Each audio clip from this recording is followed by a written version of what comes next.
تجارت بہتر ہے یا نوکری بہتر ہے؟ یعنی کسی کی مزدوری کر لیں یا بزنس کر لیں، ان دونوں میں آج کل یہ موضوع بڑا زیر بحث رہتا ہے، تو کمپیئر کر کے رسول اللہ علیہ الصلوۃ والسلام کے فرامین کی روشنی میں بتائیں کہ زیادہ بابرکت اور زیادہ بہتر کیا ہے؟ دیکھیں بھائی، جو تجارت اللہ تعالیٰ نے کائنات کو چلانا ہے اور اس نے ہر طرح کی مٹی ہے زمین کی اور ہر طرح کے لوگ پیدا کیے ہیں. بالکل. اور آپ دیکھتے ہیں آپ کے بچپن میں پرائمری میں آپ کے ساتھ کتنے بچے تھے، اور میٹرک کتنے لوگوں نے کیا، اور انٹر تک کتنے آ سکے، اور آگے کون بڑھ سکا. تو یہ کم ہوتے جاتے ہیں. بالکل. کچھ لوگوں کو اللہ نے مزدوری کے لیے پیدا کیا ہے، انہوں نے مزدور بننا ہے. کچھ لوگوں کو اللہ نے آفیسر بنانے کے لیے کیا، کچھ لوگوں کو تاجر بنانے کے لیے کیا ہے. تو آپ کو کس کام کے لیے پیدا کیا ہے، آپ ٹرائی مار لو، کامیاب ہوتے ہو تو اچھی بات ہے، ورنہ آپ نہیں چل سکتے. ایک کلی اصول ایک نہیں ہے، کلی اصول ہے نہیں ہے. اللہ تبارک و تعالیٰ نے اگر مزدور کوئی نہ ہوتا تو آپ کی فیکٹری کون چلاتا؟ ہاں بالکل. تو یہ کائنات کو چلانے کے لیے اللہ نے سارا کچھ کیا ہوا ہے. اس لیے جو لوگ کہتے ہیں نا میں غربت ختم کر دوں گا، وہ عقل مندی کا جملہ نہیں ہے. غربت مینیج ہو سکتی ہے، غربت کو خطے غربت سے اوپر تک لایا جا سکتا ہے، لانا چاہیے، مگر ختم نہیں ہو سکتی کائنات ختم ہونے تک. بالکل. تو اس لیے جو آپ ٹرائی کر لیں. ایک آدمی کے پاس پیسہ نہیں ہے، وہ لوگوں سے قرض لے کر وہ کرے گا، وہ ڈبو بیٹھے گا، پھر اوپر قرضے آ جائیں گے، پھر مزدوریاں کر کے اتارے گا. تو اس کو تو مزدوری کر لینی چاہیے. بالکل. اور جس کے پاس پیسے ہیں اور وہ سمجھتا ہے کہ میری ضرورت سے اضافی ہیں اور میں تجارت شروع کروں تو ڈوب بھی جائیں گے تو مجھے کوئی نقصان نہیں ہوگا، وہ تجارت کر کے دیکھ لے. یہ تو سادہ سا اصول ہے، اور یہ کوئی ہر بندہ تقریباً اس بات کو سمجھتا ہے. بالکل. لیکن ایک بات ہے کہ جس کا ہدف دین ہو، دین کی نشر و اشاعت ہو، اس کو جو یہ ہے نا کھیتی باڑی اور مزدوریاں، یہ نہیں بلکہ تجارت کی طرف جانا چاہیے. صحیح. یعنی جو شخص دونوں کر سکتا ہے وہ تجارت کو ترجیح دے. ہاں. اب دیکھیں نا، بدر ہوتی ہے، آپ نے سب کو مجبور نہیں کیا، آؤ بھائی جس نے آنا آ جاؤ. بالکل. لیکن اس میں جو مہاجر تھے وہ تقریباً سارے آئے ہوئے تھے بدر میں، اور جو انصاری تھے اگر کوئی پیچھے رہ گیا تو وہ انصاریوں میں سے تھا، کیونکہ آپ نے مجبور بھی نہیں کیا تھا. تو کیونکہ ان کے کام پھیلے ہوئے تھے کاروبار، اور ان کی کیا تھا، صبح منڈی جاتے تھے، کام کیا اور جو کچھ کمایا آگے اور فارغ. اب کوئی کسی کی ذمہ داری نہیں ان پر.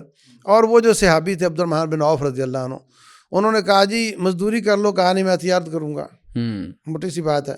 کہنے لگے جی آدھا گھر لے لو، ایک بیوی لے لو اور باغ لے لو اور کام کرو. تو کہا بھائی اللہ تیرے مال اور اہل میں برکت کرے، مجھے بتا منڈی کا ہے.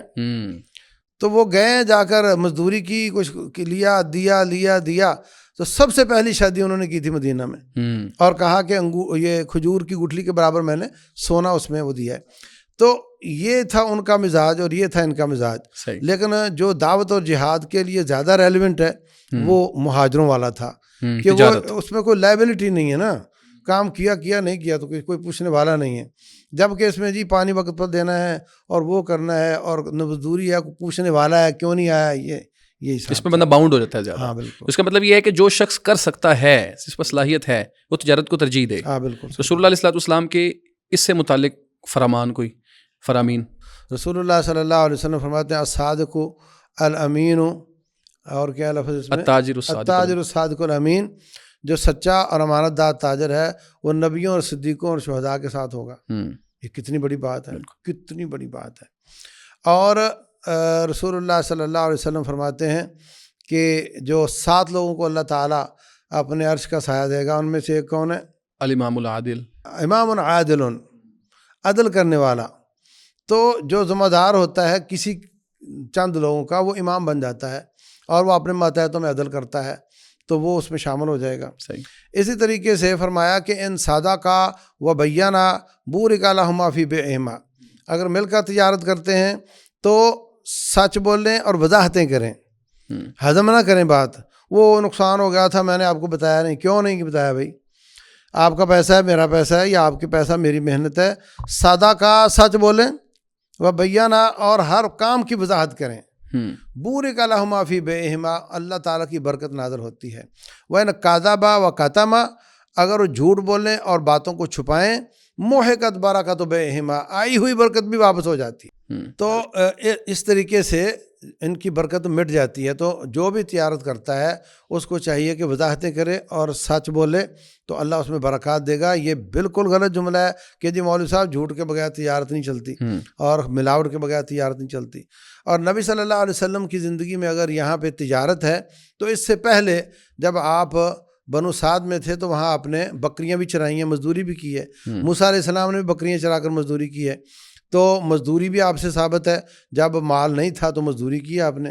اور بلکہ فرمایا ما من نبی الا وقد رعاها, میں نہیں سارے انبیاء نے بکریاں چرائی ہیں. بالکل, سارے نبیوں نے مزدوری کی ہے. تو نبیوں نے امامت بھی کی ہے, نبیوں نے خلافت بھی کی ہے, اور نبیوں نے تجارت بھی کی ہے, اور آپ سے مزدوری بھی ثابت ہے. تو مزدور بھائی دل چھوٹا نہ کریں, آپ کی سیرت سے یہ سب کچھ ثابت ہے. بس بات صرف اتنی ہے کہ خیر خواہی کرے.